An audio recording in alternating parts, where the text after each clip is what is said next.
بسم الله الرحمن الرحيم الحمد لله رب العالمين وبه نستعين على أمور الدنيا والدين وصلي وسلم على مبعوث رحمة للعالمين نبينا محمد وعلى آله وصحبه أجمعين إخوة الإيمان في كل مكان سلام الله عليكم ورحمة الله وبركاته ودي تكبراتشو وندمهت وجهي بعالم زوريا متقينيو بمولو يا الله سلام ورحمة وبركاته ويردباتشو الله يتبكاتشو الله يتبكات እሺ የተከበራችሁ ወንድሞቼ እህቶቼ ኢንሻአላህ ዛሬም በተመሳሳይ ደርስ ኢንሻአላህ ትምህርት መተዋወስ ጠቃሚ ነውና አላህም አስታውስ فإن الذكرى الله سبحانه وتعالى من ይላል وذكر فإن الذكرى تنفع المؤمنين አስታውስ ለሙእሚኖች ማስታወስ ጠቃሚ ነውና እና ኢንሻአላህ መተዋወስ በጣም ወሳኝ ስለሆነ ኢንሻአላህ እያንዳንዳችን የምንሰማውን ነገር ላላወቁት ማስተማር ከመጠየቅ ያድነናል ኢንሻአላህ።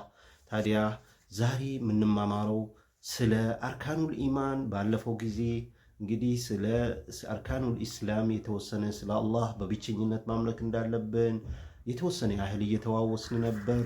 ዛሬ ደግሞ አላህን ምን ያህል ቀቡሉል አመል እንዲሁም ደግሞ ስንት አይነት መስፈርት ይኖሩታል ላኢላሃ ኢላላህ ስንል ምን ያህል መስፈርት ከኛ የሚጠበቁትን በብቸኝነት ማምለክ ተውሂድ ምን እንደሆነ የተወሰነ ያህል ተዋውሰናል ባለፉት ክፍል ኢንሻአላህ ማየት ትችላላችሁ። የዛሬው ደግሞ ሙሐመድ ረሱሉላህ ያ ሐቢበና ያ ረሱሉላህ اللهم صل على محمد وعلى ال محمد من ያህል ነብያችንን እንወዳለን እስቲ اللهم صل على محمد እንበል وعلى ال محمد يا سيدي يا رسول الله صلوات الله عليك وسلامه ነብያችንን ከልባችን እንወዳቸዋለን። ናም ነብያችንን ሰለላሁ ዐለይሂ ወሰለም ዛሬ ዱንያ ላይ እንወዳቸዋለን፣ ነገ በአኽራም ከሳቸው ጎረቤት መሆን እንፈልጋለን። የማይፈልጋለ ወንድሞቼ ኢንሻአላህ። ስለዚህ ነብዩን የምንወድ ከሆነ ቁል ኢን ኩንቱም ቱሒቡነ አላህ ፈተቢዑኒ ዩሕቢብኩሙላህ ረሱላችን ሰለላሁ ብለህ በላቸው ያ ረሱላላህ ኢን ኩንቱም ቱሒቡነ አላህ ይላል። አላህን ሁነት የምትወዱ ከሆነ ፈተቢዑኒ እኔን ተከተሉኝ ዩሕቢብኩሙላህ አላህም ይወዳቸዋል ይላል አላህ ሱብሓነሁ ወተዓላ። ስለዚህ ነቢያችንን አላህን የምንወድ ከሆነ ነቢዩ ሙሐመድን ሰለላሁ ዐለይሂ ወሰለም እሳቸው ፍቅር ያለንን ፍቅር መግለጽ ያለብን እሳቸውን በመከተል ያመጡትን በመቀበል። እንግዲህ የነቢያችንን ሰለላሁ ዐለይሂ ወሰለም አንድ ሰው ወደደ፣ አመነ፣ ወደደ፣ ተቀበለ፣ መሰከረ የሚባለው መስፈርት ሲያሟላ ነው። አራት በዋናነት የሚሟሉ መስፈርቶች አሉ የነቢያችን ሰለላሁ ዐለይሂ ወሰለም። አንደኛው ምንድነው? ያ ኢኽወተል ኢማን ነቢያችንን ወደድ የምንለው ነቢያችንን ተቀበልን የምንለው እሳቸውን በመልእክተኝነት መሰከርን የምንለው አንደኛው ጣዓቱሁ ፊማ አመር እሳቸው ያመጡትን ነገር መቀበል፣ ያዘዙትን ነገር መቀበል፣ እሺ ማለት።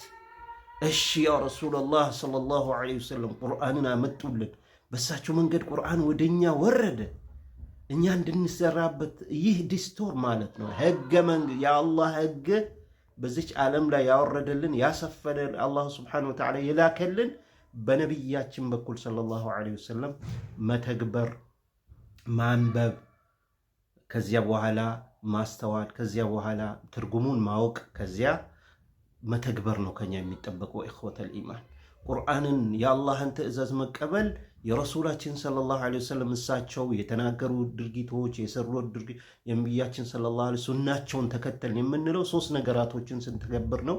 በሌላ ጊዜ እንዘረዝራቸዋለን። ለማንኛውም ዛሬ ረሱል ሰለላሁ ዐለይሂ ወሰለም አራት ነገሮች ስናማል ረሱላችንን ሰለላሁ ዐለይሂ በእርግጥ ወደድናቸው፣ በእርግጥ ደግሞ አመንባቸው፣ በእርግጥ መሰከርን የምንለው እነዚህ ሶስት ነገር ናቸው። አንደኛው ጣዓቱሁ ፊማ አመር፣ ሁለተኛው ወተስዲቁሁ ፊማ አኽበር፣ ሶስተኛው ወጅቲናቡ ፊማ ነሃ ዐንሁ ወዘጀር፣ አራተኛ ወአላ ዩዕበደ ኢላ ቢማ ሸረዐ። ተግባባን? ጣዓቱሁ ፊማ አመር ያዘዙትን በመቀበል እሺ ብሎ በመታዘዝ፣ ወተስዲቁሁ ፊማ አክበር እሳቸው ያወሩልንን ነገር እውን ነው ብለው መቀበል፣ እውን ብለው ማመንና መቀበልና መስራት ብሱ። ሶስተኛው ወጅቲናቡ ፊማ ነሃ ዐንሁ ወዘጀር እሳቸው የከለከሉ ራቅ፣ ተው፣ አይጠቅምህም፣ ይጎዳሃል፣ ጀሃነም ትገባለህ ብለው የከለከሉትን ጣዖታቶችን ለቅርጻ ቅርጽ ያለ መስገድ፣ ላልሆነ ከአላህ ሌላ ውጭ ላሉ ነገር ያለ መስገድ። ይህ ምን ማለት ነው? ኢጅቲናብ ይባላል፣ መራቅ እሳቸው ተው ብሎ ከከለከሉን ነገር።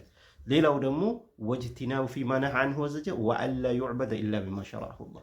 ማንም ሰው ያልሆነ ከአላህ ውጭ ከረሱላችን ውጭ ሰለላሁ ዐለይሂ ወሰለም ከአላህ ትእዛዝ ያልታከለበት የረሱል ትእዛዝ ያልታከለበትን ያለ መስራት እሳቸው ባዘዙልን መንገድና መንገድ ብቻ መስራት ይህ ወአላ ዩዕበደ ኢላ ቢማ ሸረዐሁ አራተኛው መስፈርት የሆነ እነዚህ አራቱን ያሟላ ሰው ነቢያችንን በእርግጥ ወደደ ማለት ነው ወንድሞቼ። ለዚህም ኢንሻአላህ ሌላ ረሱሎችም አሉ መልእክተኞችም አሉ። እነዚህ ሁሉ በሙሉ ኢንሻአላህ በአላህ ፍቃድ እንማማራለን። ለምሳሌ 25 ረሱሎች አሉ።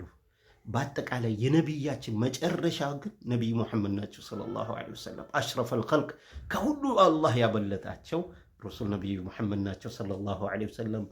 አንደኛው አደም ይባላል፣ ነቢዩላህ አደም። አጠቃላይ ወንድሞቼ የነቢያት ብዛት 124,000 ነቢዮች አሉ። 124,000 ነቢያችን የገለጹልን 124,000 ነቢያት አሉ። ከዚያ ውስጥ ግን ሩሱሎች ደግሞ 313 አሉ። ከዚያ ውስጥ ደግሞ ቁርአን ውስጥ የተገለጸልን 25 አሉ። እነዚህ ማወቅ ግዴታ ነው ማለት ነው። እነዚህን ልናውቅ ይገባል። ቁርአን ውስጥ ሱረቱል አንዓም ውስጥ ለምሳሌ ሱረቱል አንዓም ውስጥ የተገለጸልን 18 ነቢያቶች አሉ ማለት ነው። ሌላው በሌላ ሱራ ውስጥ የተገለጹልን ሌላ ቀሪ ነቢዮች አሉ። ግን 25 ነቢያቶች በቁርአን ውስጥ ተገልጸዋል። በሚቀጥለው ፕሮግራም ሰዓቱ አጭር ስለሆነች ኢንሻአላህ እንተዋወሳለን። እኔንም ሆንኩ እናንተንም ሰምቶ ስራ ላይ ከሚያውሉ አላህ ያድርገን። ወሰላሙ ዐለይኩም ወራህመቱላሂ ወበረካቱ።